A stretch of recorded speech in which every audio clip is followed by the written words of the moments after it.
Welcome, friend, hater, and revolution creator. HTDC. My name is Kip, I am the host, and this is our revolution. Not my revolution, but our revolution. Thank you so much for subscribing, clicking through, listening, participating, friending, following, and sharing with your sphere of influence.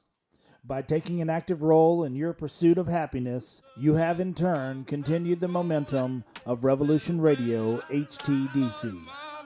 To the free I say, bless your hearts and your very next steps. And to the slave I say, run.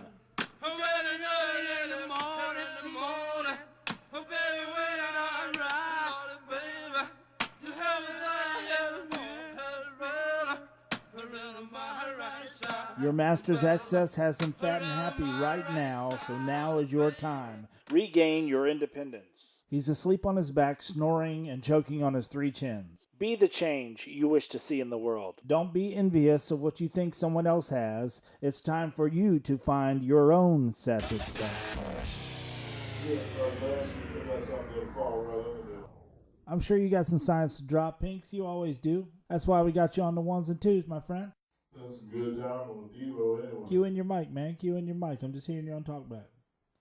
Kip, like last week, I got something that'll fall right under there. I know you remember it. I know you remember it. Put the needle on the record. We'll talk about it after this.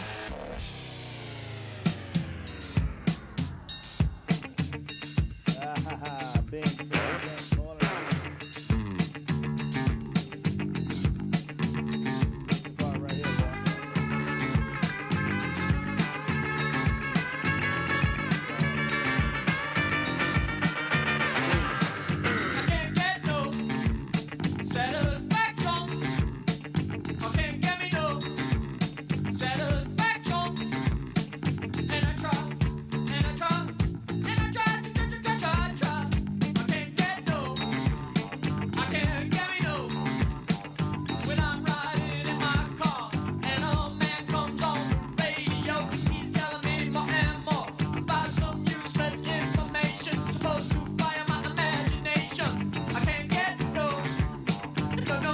telling me more and more about some useless information. It's supposed to fire my imagination.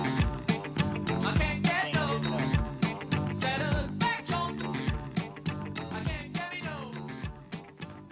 Of course, it made sense to play it because Caselli just passed away there. Yeah, I saw that a week or so ago, and it's really strange. It said like his brother Gerald Caselli, another founding member of Devo, said like on their Facebook that it was like a sudden condition that led to a heart attack. Wow. So, but that's all they gave us. A little suspicious. Pretty interesting and strange, and he was just a young man in his 60s. And, Definitely. just lost a drummer in June, 61. Oh, is that right? Devo, from their cover of Rolling Stone's Satisfaction, I believe they wrote their version of that in 77 and was recorded very soon after 78. So here's one taking it all the way back. Good eye. To the family, friends, and fans of Devo and Bob Caselli, we join you in saying, rest in peace, friend. Pinks, do me a favor right here at the top. If you could cue the opening dialogue from episode 1. I want to just revisit that. A listener by the name of Tara sent us a message, and she had some interesting insight on that. So I just want to take a listen to it and refresh my brain. Opening dialogue from episode 1. Welcome everyone. My name is Kip, and I'm the host of this great show, Revolution Radio, How to Disappear Completely. If you found this show, then you're probably one of those people who are scratching their head and saying, how in the world did my life become birth, school, work, death? This is what she referenced right where here. I get to be me? Where's the part where I get to grow? Where's the part where I get to experience something new? Where's the part where I have some excitement and I'm just not the guy who's the ATM for the other people so they can have a life? Well, we're about to read the letter from Tara right now, but first, Jane's Addiction, Mountain Song from Pitch Kettle, 1997. Yeah!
Letters from the Revolution. Kip, I came across your podcast on iTunes, and I have to say I'm challenged.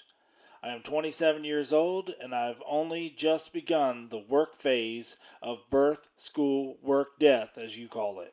Where's the part where I get to grow and experience something new? That really got me in your dialogue at the beginning of your first podcast. It's scary to hear typical life broken down into those 4 categories. Your outlook has a regretful and cautionary tone, and I want to make the most of my life. I feel like a lot of life is still ahead of me. What should I be doing right now to assure a truly happy life? Tara, Santa Fe, New Mexico. Well, Tara, first of all, let me say thank you for understanding, appreciating, and wanting to revolutionize your life. I think you see, as well as many thousands of others, that society's rulebook is no longer valid. Not to mention that there's been a little scope creep.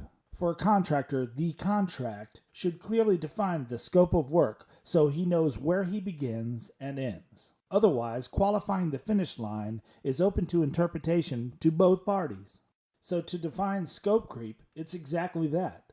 Your scope creeps beyond the parameters or the boundaries in which you thought you signed up for. And scope creep at this point is so commonplace, it's in every portion of your life. Work, school, relationships, family, church. Even owning a simple pet these days has been hijacked. And ever since my podcast has hit the worldwide weirdness, I've found that there's thousands that agree, and I found those that don't. Those that don't always have a big mouth, and they always want to criticize, but they ain't doing nothing but falling in line like good sheeple and heading towards the slaughter. So the topic of scope creep and work, those two things together, a third grader could figure out the abuse. But family, people back up like it's so untouchable. They're like, oh, you're talking about your family. What do you mean scope creep in your family?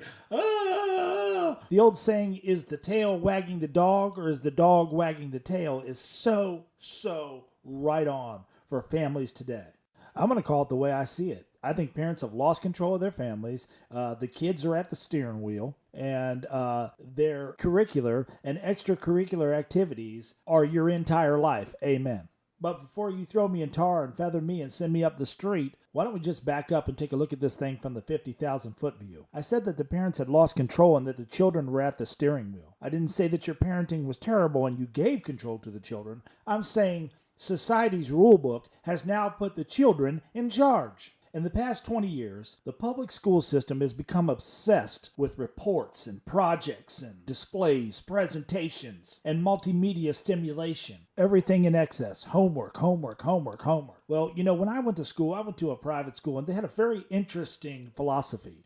And that was, when you're at school, we're going to school you. And when you go home, we hope that your family will give you some family time. That's not to mean that occasionally we don't want you to run down to Michael's, pick up some of those styrofoam balls and some dowel rods and make a 3-dimensional project with your child of the solar system. And that time can be really fun and bonding, and some great memories can be made there. But pull up the emergency brake every once in a while. Wow. I mean, can we not have a project every single week? Can't you do this project in class? And by the way, why do I have to pay for all the materials? My federal and state taxes are already paying for these schools, and then they don't have any materials? I'm sorry that the budgets are whacked out, but maybe if the parents stood up at a PTA meeting and said, I'm not buying any more arts and craft and crayons. I'm not going to run down to Walmart in September and arm wrestle a soccer mom over a 3-ring binder. The school supplies lists are stupid. The burden the schools put on the parents is unnecessary, and I think state by state they need to take a serious look at the budgets and cut out this extraneous crap. Just cut it off. It doesn't matter what the ramifications are,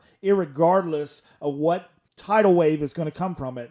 Our school system is a mess, and it needs to be cleaned up, and it starts by putting some money down that hole. Pay the teachers better, buy some supplies, and focus on reading, writing, and arithmetic. And after you've done that well for 3 years, then you can turn on the smart board, play football, and have a school assembly. And while I'm on the subject of paying the teachers better, go ahead and print out some of those city reimbursement forms, because they've been buying out of their own pocket all kinds of supplies and Kleenex for these children for years, because the city beautification projects are way more important than giving a teacher something to wipe a snotty nose with. Extracurricular, organized sports, don't think you're in the clear. Your burden on the parents is worse than any. Practice 3 or 4 days a week, 2 or 3 games on a weekend, double headers on Sunday, travel league 3 times a month, team training, private training, tournaments, series, extra lessons, and all the equipment. And of course, all the holidays in the warm months, Memorial Day, Labor Day, 4th of July, so on.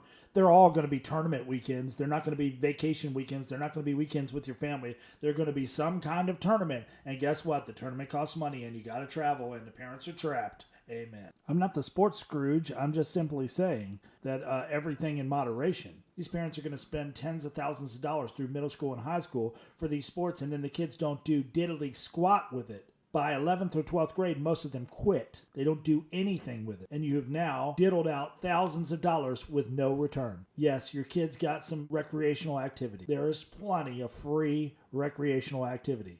Not to mention that could have been time where you were driving them to practice or driving them to a game or giving up every single holiday, blah, blah, blah, blah, blah. All of that could have been time that you were doing something for you, or for your family, or as a group, or as a unit, or whatever your interest or hobby is. You sacrificed all of that so they could quit. Probably in every community at this point, there are organized sports. Just community sports, not the big time, over-the-top high school or middle school sports or these private organizations or leagues. Just community, recreational, baseball, basketball, soccer, whatever. And usually, because it's a community situation, it's in your community. And you know what they need? A bike. The child needs a bike and some responsibility, accountability, and motivation to play the sport.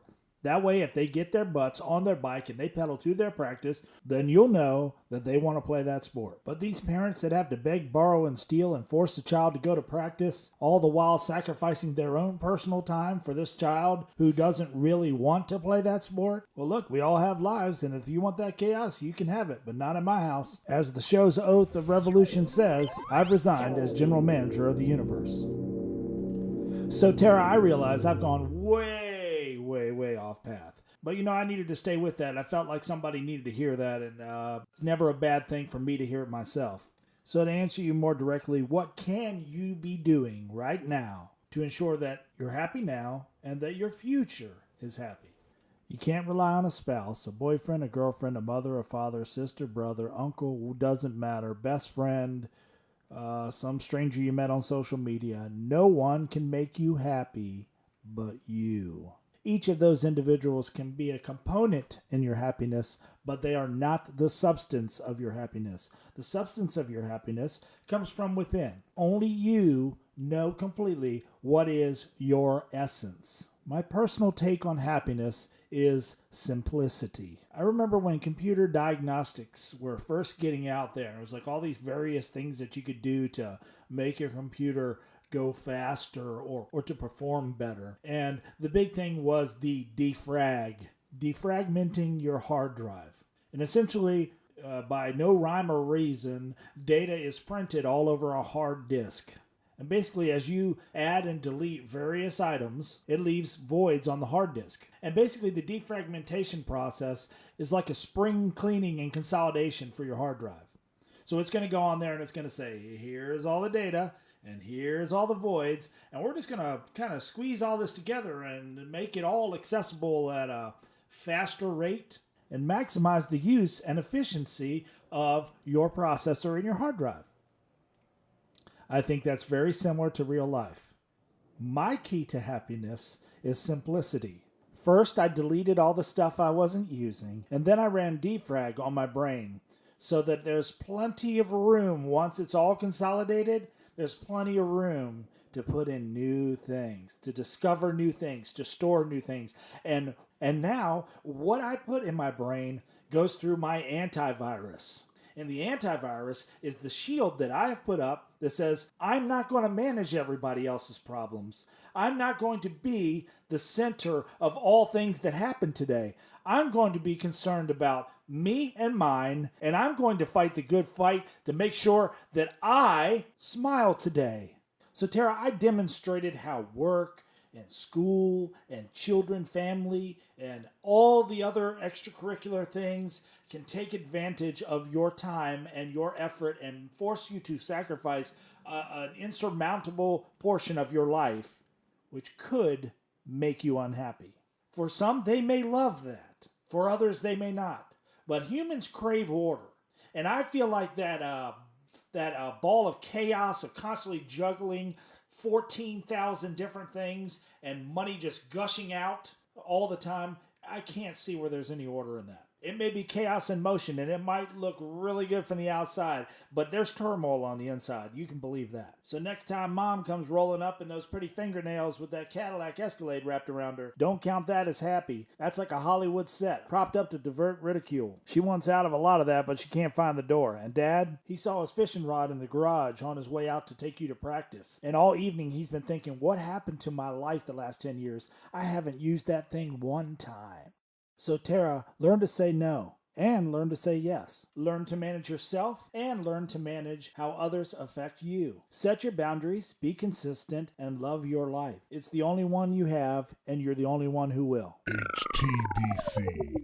Well, I've already blown the format for this week. I mean, there's so much that we probably already needed to cover, but I really just spent the last 15 minutes really digging into this. I appreciate that letter so much, Tara. Thank you. I welcome the challenge to help you, which will also in turn help me. And now, if you would be so kind as to allow me to read you something that I heard at a funeral that really knocked my socks off. The poem is called The Dash, and it's written by Linda Ellis. I read of a man who stood to speak at a funeral of a friend.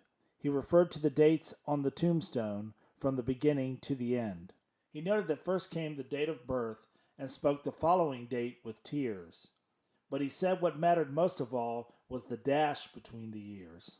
For that dash represents all of the time that they spent alive on earth, and now only those that love them know what that little line is worth. For it matters not how much we own, the cars, the house, the cash. What matters is how we live and love, and how we spend our dash.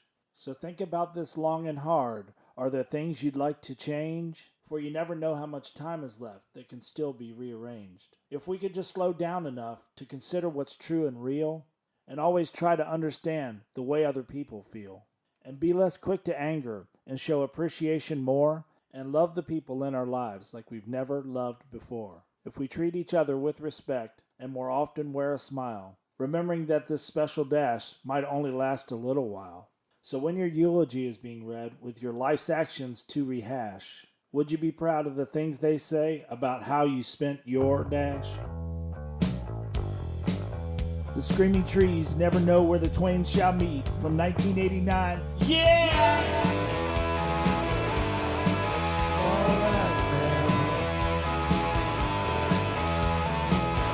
Push against the wooden table. It's never caught no trace of pain. I lose this image as it moves away. I feel the rope as it slowly frays. You never know where the twain shall meet. You never know which one stays. Keep aware of the trap that snares. Which one stays? Statue paper, moonlight dripping water. It's the name to the cracking eyes. And sleep with thoughts of a coming day. I drag behind on a frozen chain. You never know where the twain shall meet. You never know which one stays.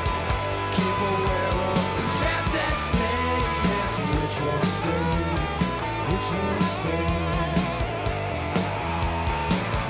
So I'm down, but I don't know what way I'm going. So very loud, and it doesn't matter when this is gone.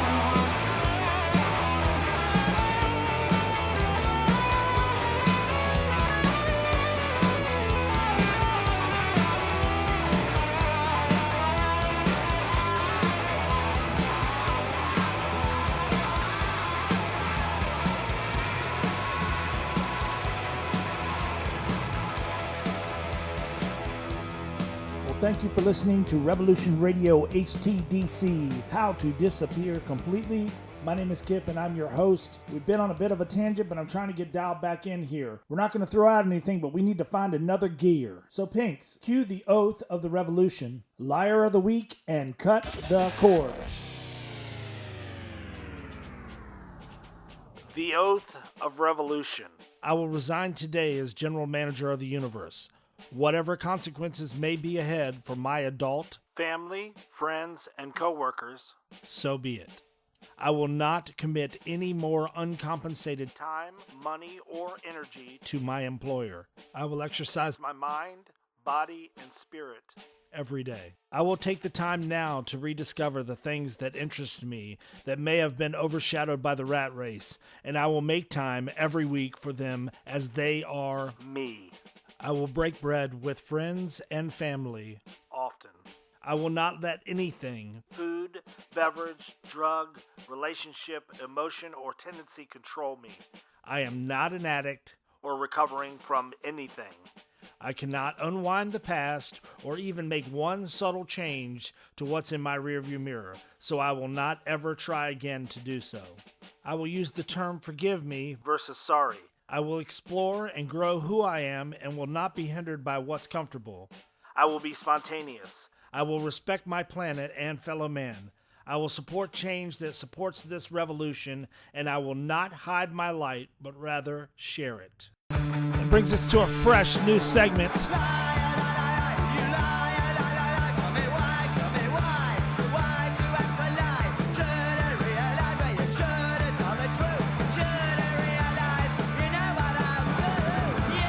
Where we expose the most absurd liar of the week.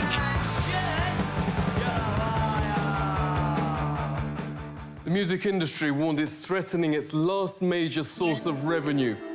More proof the music industry is fake. Produced by RT News and available on YouTube. Milli Vanilli frontman says lip syncing today is rife. The technology that transforms terrible singers. And the industry secret no one dares to mention.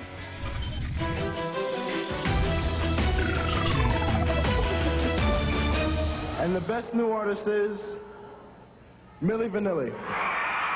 Music industry's biggest scandal took place this month in 1990. Milli Vanilli was stripped of their Grammy for Best New Artist. Girl, you know it's, yes, you know it's true. Ooh, ooh.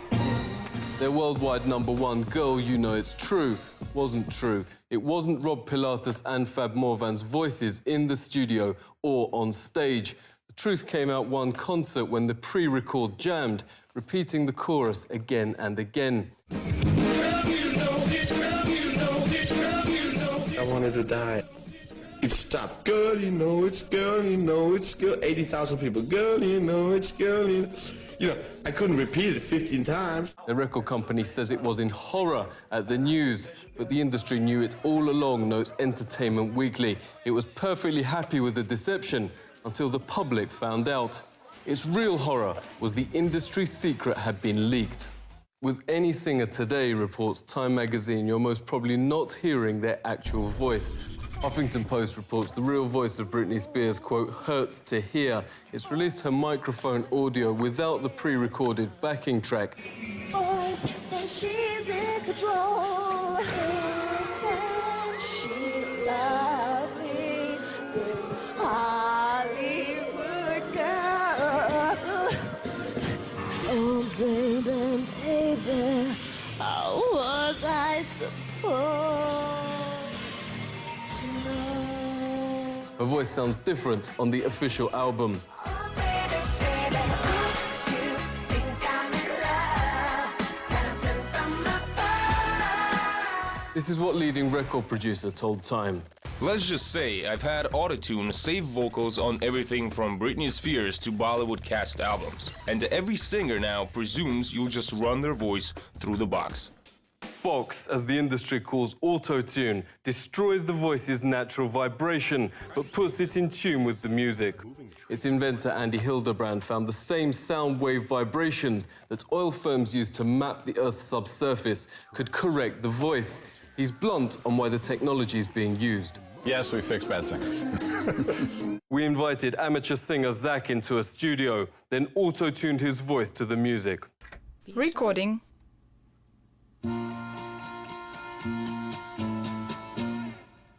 Only you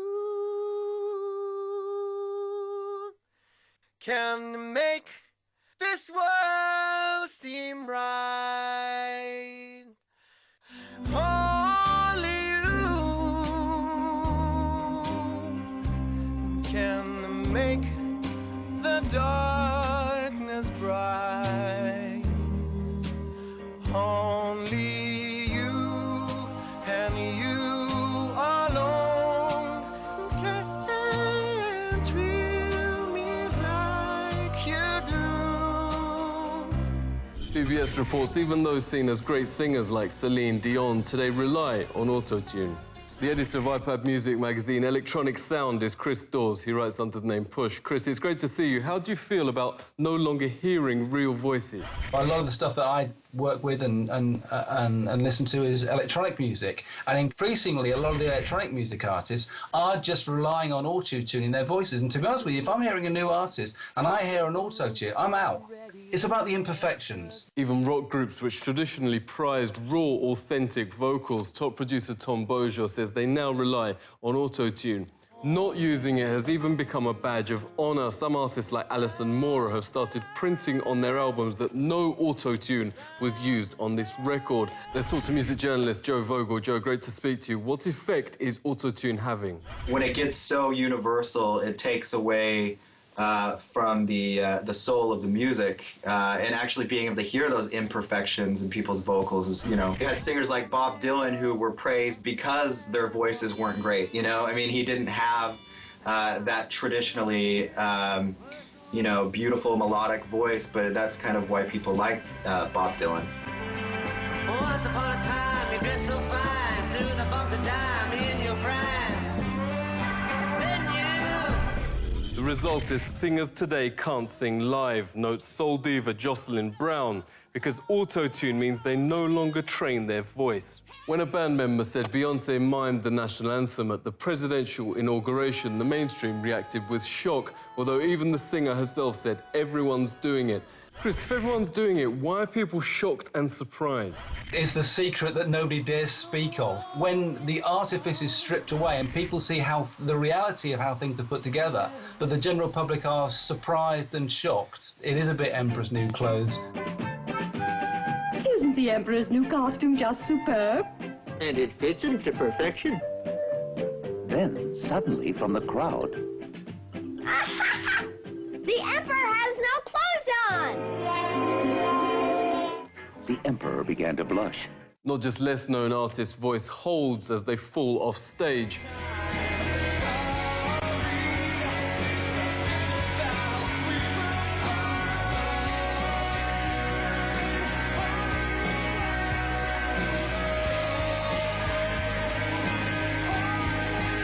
Or drop their microphone with no change in sound.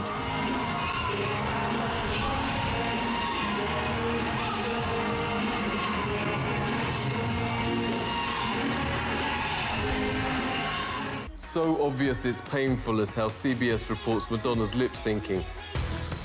I once saw Madonna drop her microphone without it affecting her vocal performance one whit. Then she and her band left the stage altogether for an entire track, without any change in sound or style. Elton John's considered one of the few big acts today who still sings live. He was surprised Madonna got the Q Awards Best Live Act prize. Madonna, best f***ing live act. F*** off.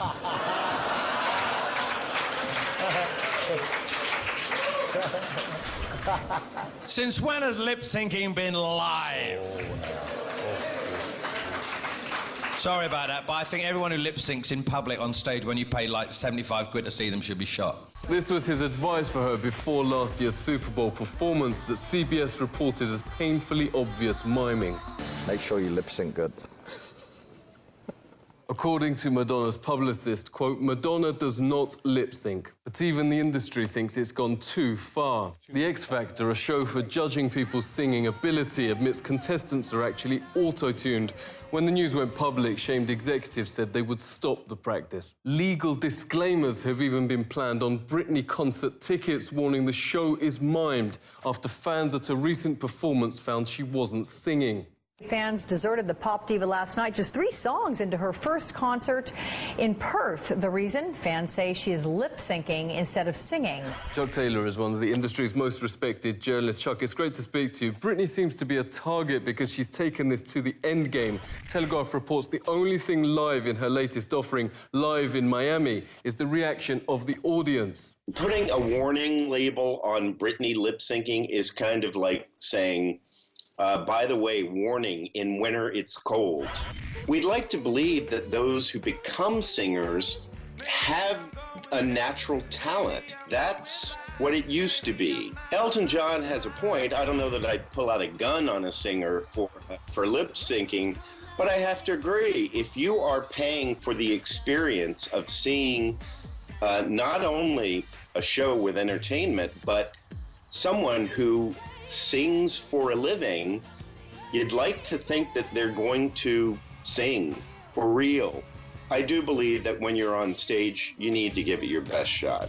It's a demanding gig. So my warning, Britney, is don't take on such a demanding role if you really can't deliver it night after night and please the fans that are there paying a small fortune to not only see you live, but fly to Vegas and stay in a hotel and pay for meals and cabs.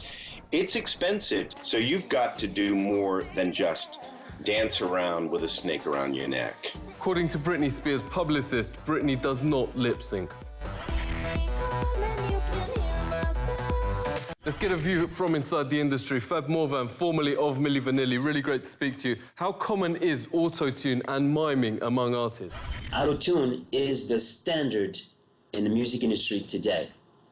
Whether you're a top singer or whether you're a low-range singer, the fans of Britney Spears have been with her since Hit Me Baby One More Time. And then when they grow up, and then suddenly they're more aware of the world of entertainment, and they realize that since they've been going to the shows, she's never sang live. Yeah, do you understand why people say they're getting tired of it? Another thing is that when people record vocals nowadays, they sing the verse, and then the chorus is recorded just once. Then the chorus is flown in each part of the record. Back in the days, you know, people sang every chorus, so that you don't have this flow of things anymore. It's very sterile. Okay, Fab, give us a few lines of a real voice. Okay, so I know people love this song Anytime, so I'll do that one, okay? Oh, how many times can I tell you? How many ways can I show? I'm never ever gonna be the kind to give up or the one to let go. Oh, you built a wall around your heartache, but I'm gonna tear it down, tear it down. As far as I am concerned, nothing's gonna get in my way, my way, my way, my way. Fab's turning the Milli Vanilli concept and current trends on their head. He's part of a new wave of musicians that always sings live and uses the real voice on studio tracks. The Economist notes live performances are the last big earner in an industry in crisis that has been crippled by free downloads of music from the internet. But this top music critic issued a stark warning if they keep tricking the public. Singing live is the high-wire act. The possibility something might go wrong not only gives the performance an edge, but drives artists to go to greater heights. Singers talk about transcendent moments that occur live, when the Holy Spirit comes down and they hit notes they didn't even know they had in them. But if audiences start to believe that not even live is live anymore, gig attendance could find itself plunging down the same black hole as the rest of the music business. The Emperor agreed. Had he learned his lesson? time would tell. And our liar for this week, as absurd as it is, pop music greed. You had something to hide. Should have hidden it, shouldn't you? And now you're not satisfied with what you're being put through. Well, I hope you're as enlightened and as frustrated and irritated with the record industry and these so-called artists as I am. I hope the pressure that this exposure will put on the record industry will right things and make this greed and filth more difficult to pull off. And most importantly, I hope you cast your vote by what you purchase, what you go to see, and what you tolerate. And while we're on the topic of deception, I was really blown away this week at what happened in the Christian church. News of Pastor Cho's indictment has spread like wildfire among the global Christian communities, where followers of the disgraced South Korean megachurch pastor search for an explanation on how did their spiritual leader become entangled in the crime of breach of trust, corruption, and embezzling $12 million of church funds. Just a couple of short thoughts on this and then I'm going to move on. Mankind of all types fall.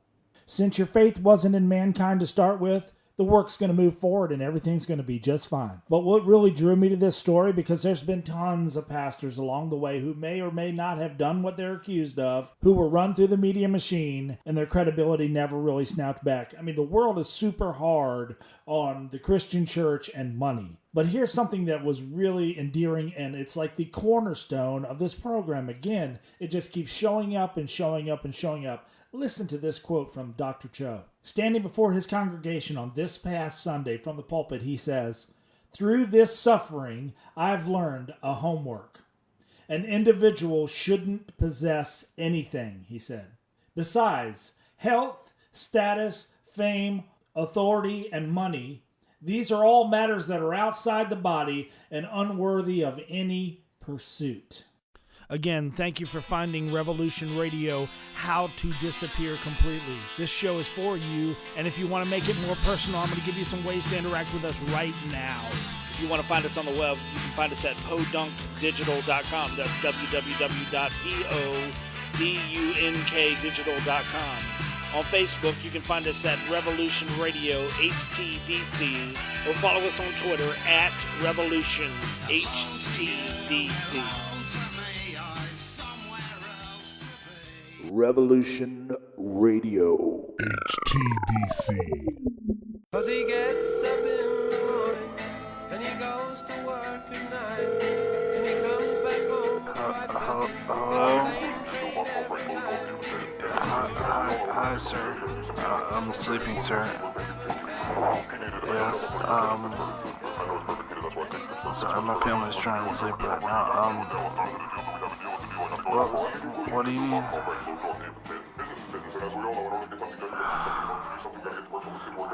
Okay, sir. I can get up and go to the office now and take care of that for you. I'm sorry you forgot it, too. Cut the cord. Dancing Rabbit is a group of people who have chosen to live together to try to live out a sustainable lifestyle and to demonstrate that to the wider culture and hopefully inspire people to live more sustainably themselves. We call ourselves an eco-village because our goal is to be a community that's large enough to be a village and that's focused on ecology. And we call ourselves an intentional community because we're a group of people that's working together and we've chosen intentionally to live together to live out a certain shared value.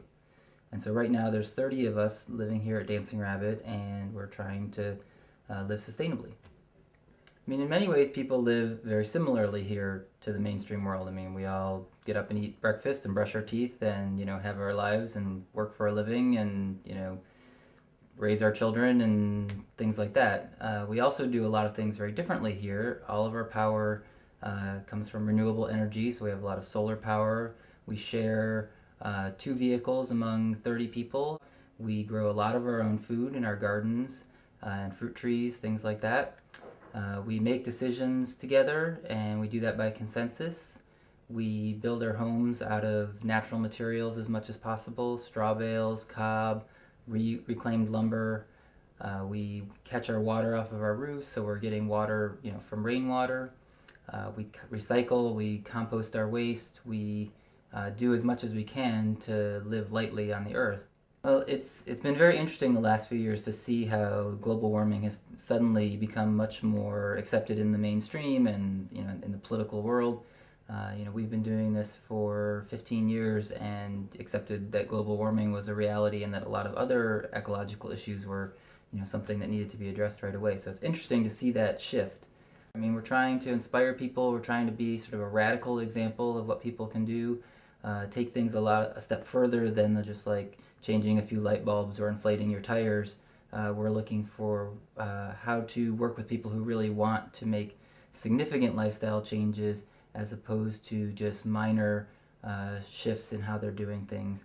And at the same time, we also want to help the masses make those little shifts, because that adds up to a big difference. So I feel like we're doing both of those things. I feel like our main effect is to inspire people. So even if all you're going to do is change your light bulbs, we're here to inspire you that you can make a difference, that you should make a difference, and that by doing something you can. Cut the cord. REM, Don't Go Back to Rockville from 1984. Yeah. Look